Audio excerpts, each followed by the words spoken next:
Good evening. Good evening.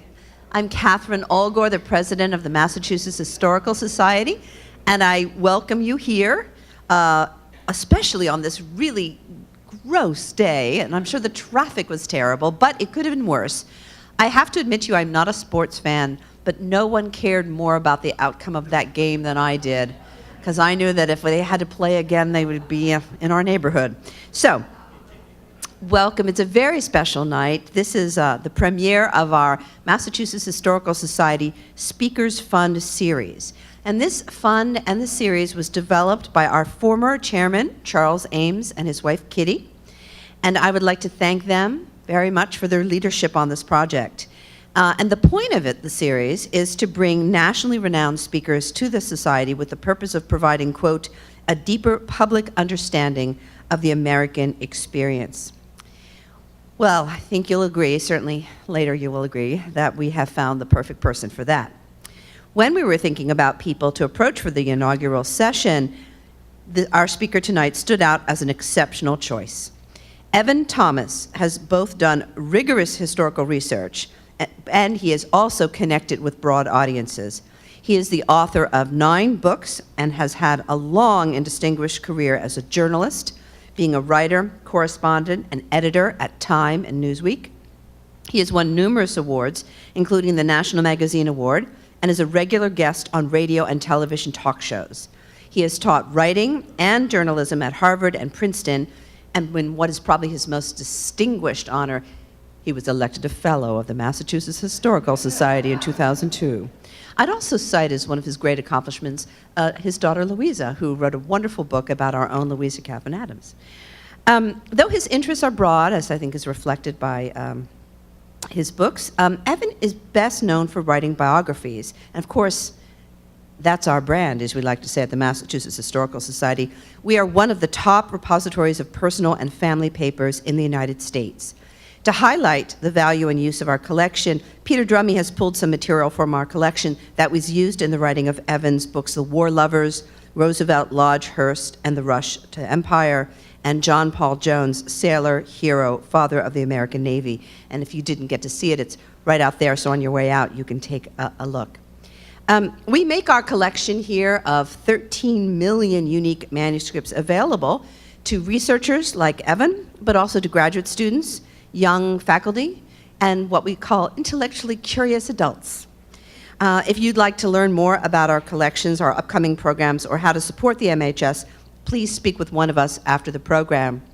And I should also say, as I thank Gavin for arranging this and thanking Chris in the booth who's going to record all of this for posterity, our work is only possible because we have the support of our board and our memberships, and I see many of you here, and I thank you. But for now, please join me in welcoming Evan Thomas, who will speak about his writing process, and if we're lucky, he will also talk about his shockingly timely upcoming publication, a biography of Sandra Day O'Connor. Evan.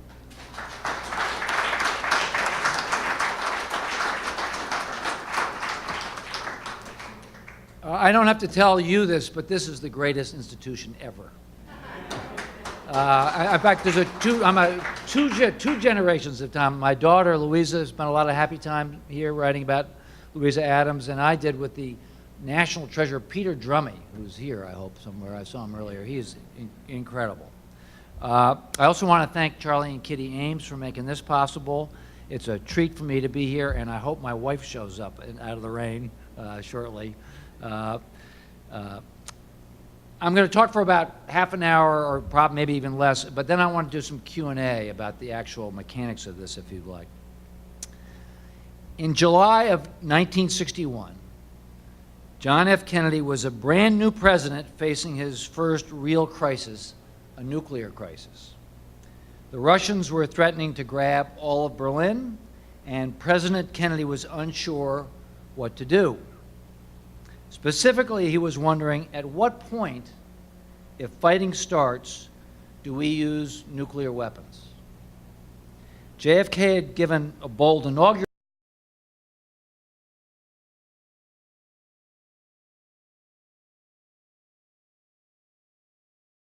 address, promising to pay any price, bear any burden, to defend freedom around the globe. With his Harvard professor advisors, he had talked about new ideas like flexible response and something called limited nuclear war. But here was the real thing. We know that he was putting the odds on nuclear war at 1 in 5, maybe 1 in 4. It must have seemed to the young president like he was staring into the jaws of hell. The president had to wonder, if the Russian tanks roll in Berlin and we can't stop them by conventional forces, do we launch World War III? Kennedy's national security aide, McGeorge Bundy, sensed the president was feeling a little wobbly, so he brought in Dean Acheson, Harry Truman's Secretary of State and a formidable hawk. Bundy thought that maybe Acheson could give the young president a dose of stiff blood. In the Oval Office, President Kennedy said to Acheson, "How do you know when to go nuclear? What is the threshold?" Acheson, the old Cold Warrior, was uncharacteristically quiet and restrained. He said to the young president, "Well, Mr. President, if I were you, I'd give this a lot of thought and make a decision, and then I would tell no one what you decided." Tell no one. You should tell no one. That really got to me when I read about this encounter in Bundy's book about nuclear strategy, Danger and Survival. The president should decide when to start a nuclear war and then tell no one? I got the basic idea. The president should not signal what he might do. For nuclear deterrence to work, a president needs to keep the enemy unsure how far it can push. For Ike, this meant not even telling his closest advisors, out of concern that, in some unintentional way, they would give up the game. But talk about the loneliness of command. I think still we have no idea what it's like to be a president, particularly in the modern nuclear age when one man or woman literally has the power at the end of his or her fingertip, as it were, to end civilization. This loneliness, this burden of command, what is it really like? That is what makes presidential biography so challenging and so interesting. I'm going to compare and contrast some of the presidents I've written about and how they dealt with the unbelievable pressure of their jobs. Dwight Eisenhower and Richard Nixon, of course, were very different men. How they coped, how they handled the pressure is revealing and just a great story, and it has some lessons for leadership. Along the way, I hope to show you how I went about learning about these men and writing about them and give you a feel for the work of biography. Dwight Eisenhower, JFK's predecessor in office, was the first president, the first person in the history of the world to have the power to end the world. My book about President Eisenhower is called Ike's Bluff. For 8 years, Eisenhower basically bluffed the Russians and what we used to call the Red Chinese with the threat of nuclear weapons. But he never told anyone, not his military aide, Andy Goodpaster, to whom he was very close and very confiding, or his national security advisor, Bobby Cutler, whether or under what circumstances he would use nuclear weapons. Eisenhower intuited what Kennedy had to be taught, that great leaders must accept a very great weight of responsibility. Eisenhower was prepared, as much as anyone can be, for this awesome, thinking the unthinkable responsibility.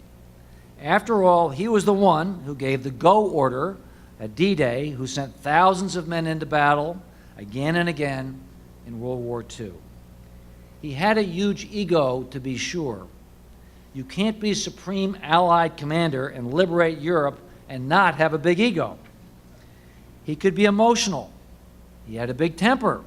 When he was mad, it was like, quote, peering into a Bessemer steel furnace, said one of his aides. But crucially, he controlled his temper. He controlled his ego. As a child, when he had a temper tantrum, his mother, who was a devout Christian, cited scripture telling him, "He who conquers his own soul is greater than he who conquers a city." But how did he do that exactly? For the biographer, it helps to talk to family members. They may not always be the most objective observers, but they see a lot. I got to know John Eisenhower, President Eisenhower's only son. Imagine what it was like to be the son of Dwight Eisenhower. John began his memoir, "I am certain I was born standing at attention." I think he was as curious about his father as I was. I asked John about the two sides of his father, the sunny, genial Ike and the cold-blooded Ike. Was that like 50-50? John thought for a moment and said, "Make that 75% cold-blooded." Eisenhower was cagey, and he would sometimes play dumb. He was famous for his mangled syntax in press conferences, of being sort of boring and hard to follow. But I noticed that his private correspondence, his private letters, were sharp and clear as a bell. Once going into a press conference, he was warned by his aides to stay away from questions about the Red Chinese. "Oh, don't worry," said the president. "I'll just confuse them." And he did. Ike liked to use his Secretary of State, John Foster Dulles, to make bold pronouncements and threaten communists with massive retaliation. Questioned by reporters about what his Secretary of State meant, Ike would be conciliatory and mumble a little and even seem slightly baffled by it all. This was, I came to realize, partly, if not mostly, a show. Ike liked to be underestimated. He found it was more effective to fly below the radar. So how did I try to find out what Ike was really thinking, what he was really up to? How did I look for what journalists call the backstory, the behind-the-scenes story? Well, you start by going to the scene. Biographers spend a lot of time going to the places where it all happened, even if it happened a long, long time ago, and even if the physical setting has changed quite a bit. It's called walking the battlefield, which sometimes means literally the battlefield, but more generically, the scene of the action, or as the musical Hamilton put it, the room where it happened. I wrote a book about Teddy Roosevelt and others during the Spanish-American War, and I went to Cuba to see the hill Teddy charged up with Rough Riders. It now has a technical college at the summit, but you can see how steep it was. And you can imagine walking up it, what it was like to ride into the Spanish guns. Working in Washington, I pretty much live in the battlefield. I sometimes eat lunch at the Metropolitan Club where TR and Henry Cabot Lodge schemed to get the United States into war with Spain. Teddy always ordered the double lamb chops. Biographers also spend a lot of time looking at pictures to see what they show, but also to make you think about what they don't show. You know this one. It's a famous photo of Ike talking to the paratroopers on the eve of D-Day. They're all geared up, their faces are blackened, they're ready for the jump into France. Ike had gone to see the paratroopers because he had been told that their casualty rate could be as high as 70%, and he wanted to look them in the eye before sending them to their fate. In that photo, Ike is smiling, genial. With the paratrooper in the center, he's talking about farming. But we know from other accounts that he was a nervous wreck. Eisenhower's driver, Kate Summersby, noted that General Eisenhower was a mess that spring and summer with a chronic throat infection, spiking blood pressure, and stomach cramps. He couldn't sleep. He would just lie in his bunk smoking Camel cigarettes. Yet Ike knew how to take responsibility. When he was talking to those paratroopers on the eve of D-Day, he was carrying in his pocket a letter he had drafted that if the landings failed, the responsibility was his alone. JFK, by the way, learned from this example. After the fiasco of the Bay of Pigs, JFK told reporters in his elegant way, "Well, victory has 1,000 fathers, defeat is an orphan. But I, the president, am responsible." Interestingly, JFK's approval rating went up. I wish we had that sense of responsibility today.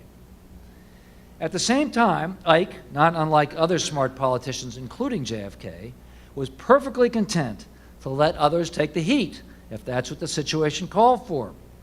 Sometimes, for the sake of getting things done, leadership should not be transparent. Only after Ike's papers were opened, years later, was it discovered that Eisenhower had personally drafted John Foster Dulles' most provocative, belligerent remarks, like his massive retaliation speech and his so-called nuclear brinksmanship. Sometimes you have to wait decades for the truth to come out before you can get the second draft of history. At the Eisenhower Library in Abilene, you can see the president's longhand notes on Dulles' speech drafts, but nobody knew it at the time because Eisenhower was using Dulles to play the bad cop. Ike liked to pose as a genial golf-playing type, but the personal cost was great. He had a serious heart attack, a stroke, and an operation for a blocked intestine while he was in office. He had chronic high blood pressure and got addicted to sleeping pills, the strong barbiturate-based kind that they used back in the 1950s. He had to quit smoking. Quote, "I gave myself an order to quit," he said, but actually he was craftier, more self-knowing than that. After several failed attempts to quit, he made a point of offering cigarettes to visitors in his office. Why? Because it made him feel morally virtuous. Some might say morally superior to then deny himself. It worked. He kicked a 4-pack-a-day habit. The 25th Amendment, setting forth when and how to remove a disabled president, that was initially inspired by Ike's heart attacks. You can argue that maybe, like Ronald Reagan, Ike should not have run for a second term, that he was running out of gas. On the other hand, he wrote his greatest speech, warning of the military-industrial complex, only a few days before he left office. Ike was a spiritual person. His wife, Mamie, noticed it especially when he came back from World War II. He had just inspected the German death camps. But he did not wear his religion on his sleeve. At the request of his evangelical Secretary of Agriculture, Ezra Taft Benson, Eisenhower tried to start every cabinet meeting with a prayer, but sometimes he would forget, plunge into the meeting, instead catch himself and exclaim, "Jesus Christ, we forgot the prayer!" He may have looked to his Lord, but mostly it seems he was on his own. Truly alone? You may be wondering, how about his marriage? I found it very useful and significant to look closely at the marriages of my subjects. Ike had a long and Kay Summersby notwithstanding good marriage to Mamie, whom he always called my lover. Unlike most first couples, they shared the same bed. But she knew to give him room. It was the 1950s, remember, and that there was a part of him that she could never reach. Mamie only visited the Oval Office 4 times in 8 years and never talked business with him. Now that was partly the times, but it was also the dynamic that worked for them. Other husbands needed and wanted the involvement of their wives, even superegos like LBJ who leaned on Lady Bird. But it tells you something about Eisenhower that he did not turn to his wife or really anyone else. So how did Ike do it? How did he stand the pressure? The answer is by cunning and deflection, by ego and humility, by iron will and by sleeping pills, by spiritual faith and cold-bloodedness, by the love of his wife, but also by an extraordinary ability to handle responsibility alone.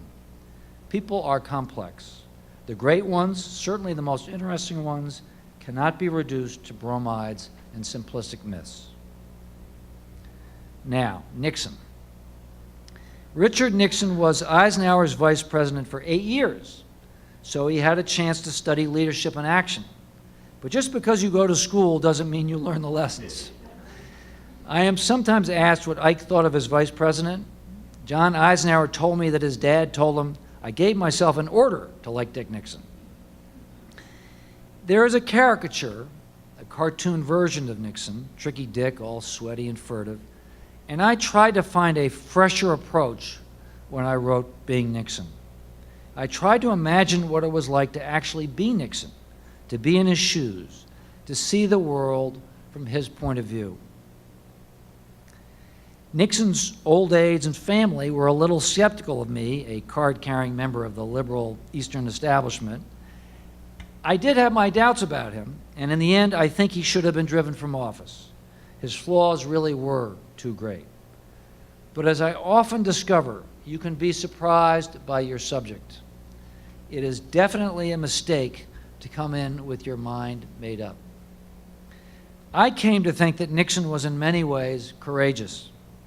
He was such a shy, almost painfully awkward man, an introvert in the extrovert's profession of politics. But he was pretty darn successful at politics, running on 5 national tickets, winning 4 times, the last time by the second greatest majority ever. He compensated for his awkwardness by working like a dog and by preparedness. He not only remembered your name, he knew all about your family. Indeed, the only time I met Nixon at a small gathering at Newsweek in 1990, he came up to me and said, "Your grandfather was a great man." I said, "What?" He had been briefed about the guests and remembered that my grandfather Norman had run for president 6 times as a socialist. True, Nixon was resentful, and he had a lot to resent. In November of 1950, after he was elected to the U.S. Senate as a young man of 38, the leading Washington columnist of the day, Joe Alsop, decided to have him to dinner with his friends in the so-called Georgetown set to see what to make of him.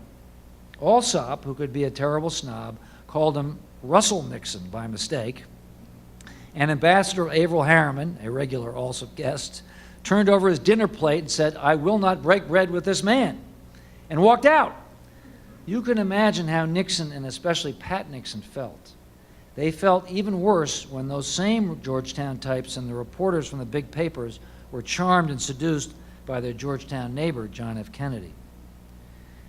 Nixon tried to be upbeat. He really did. Late at night in his hideaway in the old executive office building or sitting in the Lincoln sitting room, he wrote himself notes about the person he wanted to be.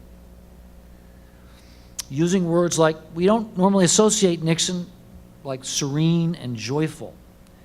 His daughter Julie described her father coming home at night. He would be whistling when he came in the door. He'd turn on all the lights and he would put a Broadway show tune on the record player. At dinner, he wanted upbeat conversation, no downers. He loved movies. He watched 500 of them at the White House. His favorite, contrary to legend, was not Patton, although he did see that one 3 times before invading Cambodia, but rather Around the World in 80 Days, a cheerful farce he saw again and again. Wait, he'd say, here come the elephants. Some of the movies were clunkers, and Bebe Rebozo would fall asleep, and Ed and Tricia would try to slip out. Wait, wait, said Nixon, it will get better. But of course, sometimes in real life, it did not. And in the dark side of his soul, I think Nixon always suspected that things would end badly. In victory, he would always get depressed. He was, as you know, fearful and self-protective. His tough guy manner, I'm convinced, was partly an act.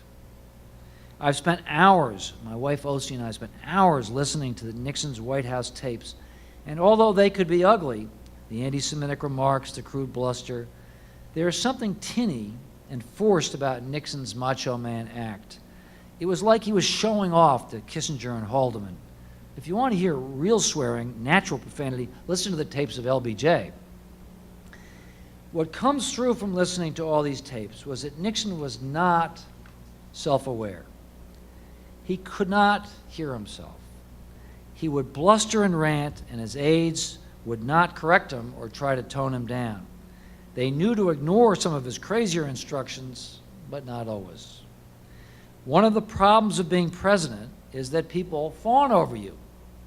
I remember Bob Strauss, the old-time fixer and counselor for Democratic presidents, telling me he would bring people to see the president, and before they went in, the person would say, I'm going to tell that son of a bitch a thing or two.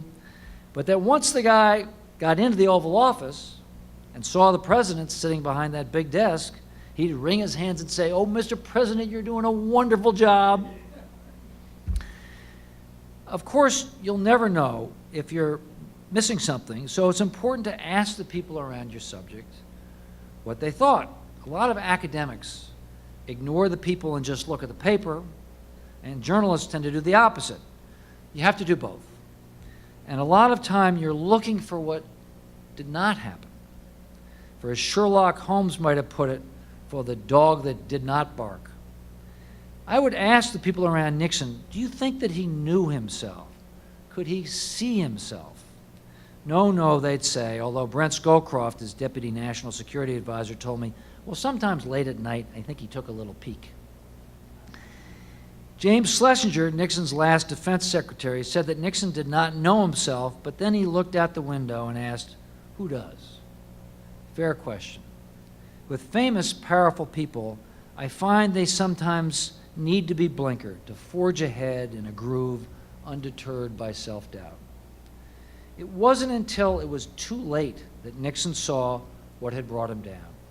It wasn't until the morning of August 9th, 1974, after he had announced his resignation on national TV, and just before he got on the helicopter to fly into exile, that he told his staff and family, always remember, others may hate you, but those who hate you don't win unless you hate them, and then you destroy yourself.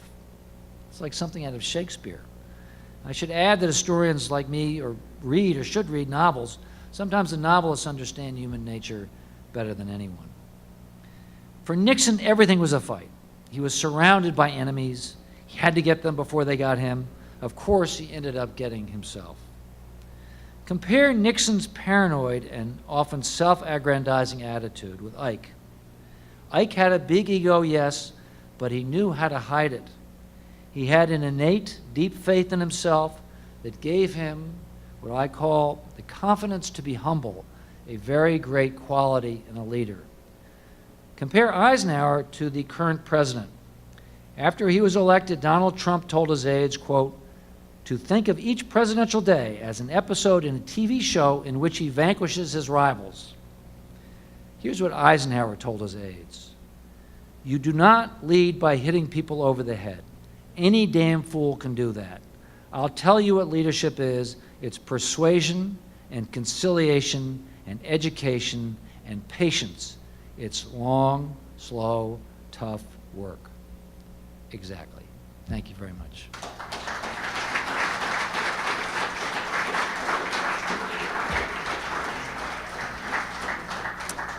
So happy to take some questions about the mechanics of writing books or anything you want to talk about. I've written most directly about Nixon and Eisenhower, but I've written in other ways about other presidents, so happy to broaden the field. Yeah?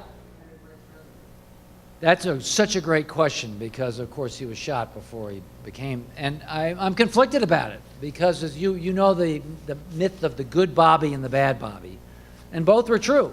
There was the idealistic Bobby who really felt. I mean, the president that could go into an inner city, and it was very unusual for a white politician to be surrounded by black kids cheering for him. People could feel that in him, a genuine conviction, and not feigned, but the real thing. And he had a vision. He did have a vision. But he was a mean, tough little son of a bitch. And he could be duplicitous. I mean, Nixon, he drove Nixon crazy. There was more dirty tricks in the 1960 Kennedy campaign than the 1960 Nixon campaign. Nixon was determined to catch up to the Kennedys. That was Bobby. Bobby was the campaign manager. And there were all sorts of characters in the Kennedy campaign who did very rough stuff. Bobby Kennedy, as Attorney General, wiretapped far more than Nixon ever did. So I'm not sure if Bobby had been president, which Bobby would have shown up, probably both of them. The one who really did try to do problems, really did try to attack the problem of race and poverty. I think he would have really made a run at it. But also one of, it was Bobby who ran assassination plots against Castro, and, who knows what adventures he would have been off on. So the answer is, I don't know.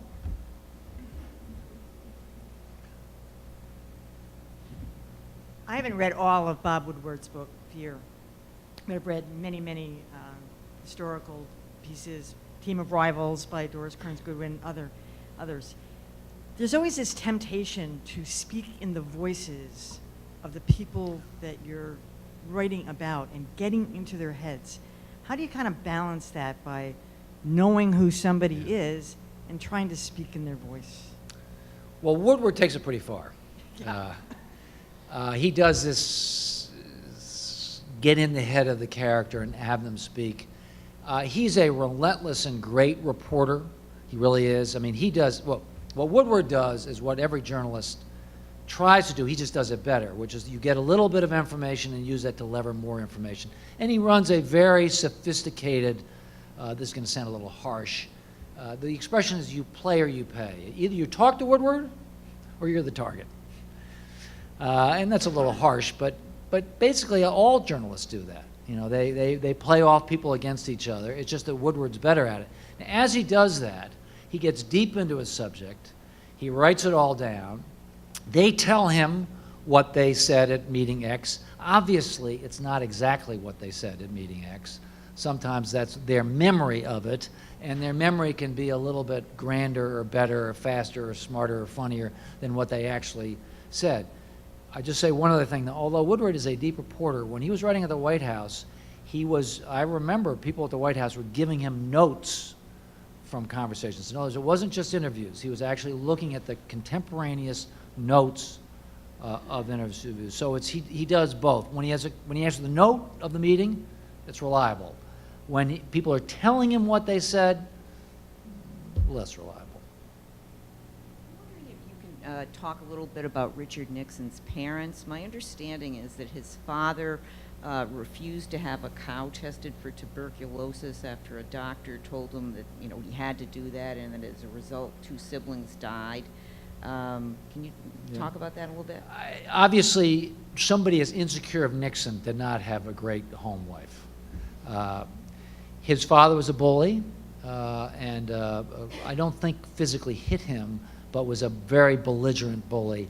And the mother was very saintly, and he always professed how much he loved his mother, but I wonder, she was a very withholding saint, and not a warm and affectionate person. And Nixon's 2 of his brothers died, and the golden boy, the oldest brother, died of TB, and Nixon felt he was never going to be able to replace him. That kid he was a charming, wonderful guy, and Nixon just couldn't live up to him. And then the favored little son also died, and poor Nixon's left trying to replace these 2 children. That's more than you can ask of any kid.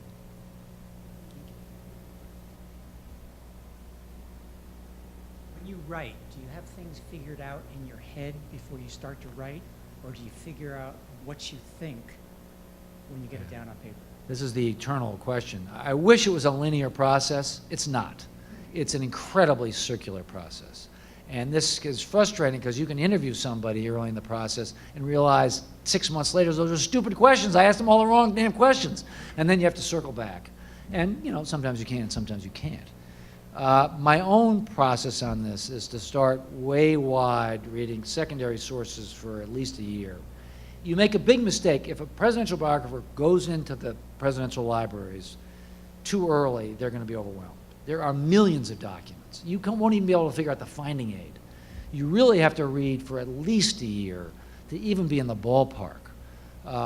And you need to sort of know what you're looking for. Even then, it can be pretty overwhelming. And what you really need to do, and what I do, is you find academics who know what they're talking about, who are specialists, and they, in my experience, are very generous. Even though I'm a popular historian, and so I don't have a PhD, I don't have their credential. In some ways, I'm making money off what they do for a living, so they be entitled to resent me. That's not the case. My experience with academics is that they're generous, helpful, and essential to helping you zero in on certain aspects. So I certainly do that. But it's a circular process. It's not neat. It's not tidy. I keep a running chronology going. That's really my outline. Is time is your friend. If you can keep things in sequence, because in history one thing leads to another, it really helps you organize. So I keep this long running chronology, and I fit stuff into it.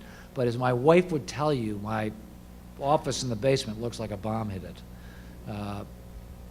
But it's, if you have enough time, you'll figure it out. One yes or no question.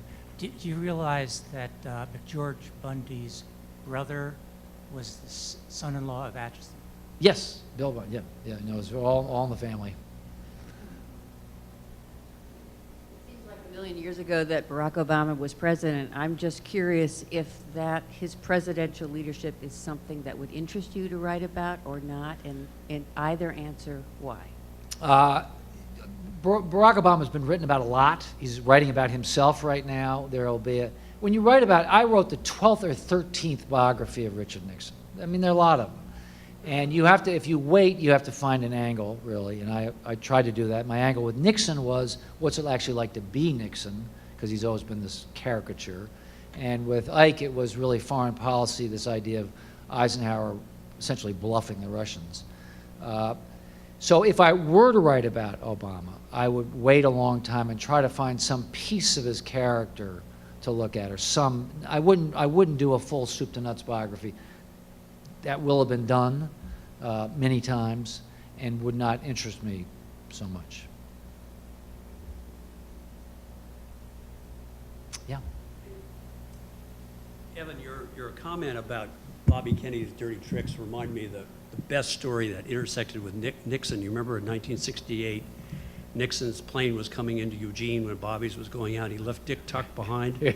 Yeah, and if you all recall. Do you know who Dick Tuck was? Dick Tuck was a famous practical joker. And Dick Tuck hired 10 or 12 African-American women, all of them pregnant, carrying the sign, "Nixon's the one," which I thought was a pretty good-humored dirty trick if you had to have. That stuff drove Nixon crazy. Yeah. It did. At any rate, my question to you relates to the difference between those presidents, say like the beloved John Adams here, who wrote prolifically about themselves and their thoughts, and perhaps TR would be in the same category. Right. And those presidents of the more recent types who didn't write so much about themselves because, frankly, it was the TV era and people didn't write very much and that kind of thing. Do you find the biographer's challenge is bigger with the first or the second? And could you explain what? I miss the old days. I mean, in the 18th century, into the 19th century, Jefferson and Adams spent their mornings writing letters. Not all of which, but many of which survive. And so you have these fantastic paper trails. This building is a monument to the incredible paper trail left behind by the founders, particularly the Adams family. That's gone. Now, emails will be something of a substitute, and they will provide a contemporaneous record, but it'll be spotty. I kept the first 6 months of my daughter's emails home to me from college. So her future biographers will nail that first 6 months. But, there are big gaps always, and a lot of that online stuff will be in some cloud someplace that will maybe not be able to access. We talk about the internet being forever, maybe. So no, I know historians really worry about this. In the good old days, people wrote letters, they wrote things down. Historians dream, you can really hear the voice. They describe themselves, they're relatively honest. And in the modern day, it's much more catch as catch can. There's a lot of paper. I remember FDR was president for how many years? 12 years. And Ford was president for 18 months or something. There's more paper in the Ford library than in the Roosevelt library, just because bureaucracies grew, and so there's plenty of paper, but most of it's useless, or cover your ass, some of it. You really, I don't mean to go on about this, but you need the paper and the people both. You need to interview people like a journalist, and you need to look at the paper like an historian. You need to do both, because the paper is an incomplete record, but the oral record, what Woodward does, the interviewing, that's not enough either. You really need both. Kitty. So I asked your daughter this question when she talked about her book on Louisa, and you may have already answered it. But I asked her, when you do a biography on somebody, in addition to reading what other people write about them and what they write about themselves, are you ever able to read the books that they liked and the just the things that they read? And Because sometimes that David gives you- McCullough did this famously, immersed himself Right. for Adams in 18th century literature. And your Uh, daughter did it on Louisa. Yes, she did. And they're both better historians than I am because, no, not as much as I should. I mean, it's a great, you do want to, it's a way of getting into the head. I tried a little bit with Nixon. I did make the Nixon library show me his personal library to see what he was reading. A lot of it's deadly dull political science. He was very much of a grad. He was a wonk. He would underline. He's like a graduate student. He was deeply well read. Nixon had his flaws, to put it mildly, and he's often compared to Trump. But I don't think Trump's ever read a book, and Nixon has read mountains of them. I mean, Nixon was probably because he was shy, read constantly. So I was aware of what Nixon had read. He liked Churchill, but I didn't take a deep dive into his reading. Eisenhower liked Westerns. He read a lot of, what was that guy, Zane Grey. He read a lot of Zane Grey. I picked up a couple of Westerns, but I didn't get it. So I both those fronts. Teddy Roosevelt was the most, he would read a book a day. Try to catch up to that. He was unbelievable. He wrote 30 books, wrote a book a day. His cousin, Franklin, the only thing he ever wrote was a bad screen treatment for a movie about John Paul Jones. That was his total written production, and no books about himself. So it sort of depends. I guess my answer to your question is, it depends what they're reading. Hi, I'm a music historian, and I have exactly the opposite problem you have. I'm working on a biography of a New York musician in the 19th century named George Bristow. You've never heard of him. But was a very, very important musician, considered by many New Yorkers to be the best classical musician in America at the time. I have his compositions, I have reviews, I have some letters to his widow. I can't get into him as a person. Yeah. And any suggestions would be well received. The bell this is ringing is my friend Walter Isaacson started to write a biography of Louis Armstrong and stopped because although the music is incredibly rich, he just couldn't get into his head because there wasn't enough of a written record. Right. That's the problem. Behind. But people have worked around this problem. Most famously, Stacy Schiff. We don't even know what Cleopatra looked like. I mean, there's, the record of her is pretty thin. But Stacy Schiff wrote a magnificent bestseller by recreating the world around her. Her book about Cleopatra is a marvelous evocation of the world in which Cleopatra lived. And that went a long way, even though we don't even know the most basic question, was Cleopatra physically attractive or not? We don't know, or really what she was like. But that's still a hell of a book. So there are workarounds, but Okay. it's tougher. It's tough. It is. All right, It thank is. you. Sure. Anybody else? Thank you.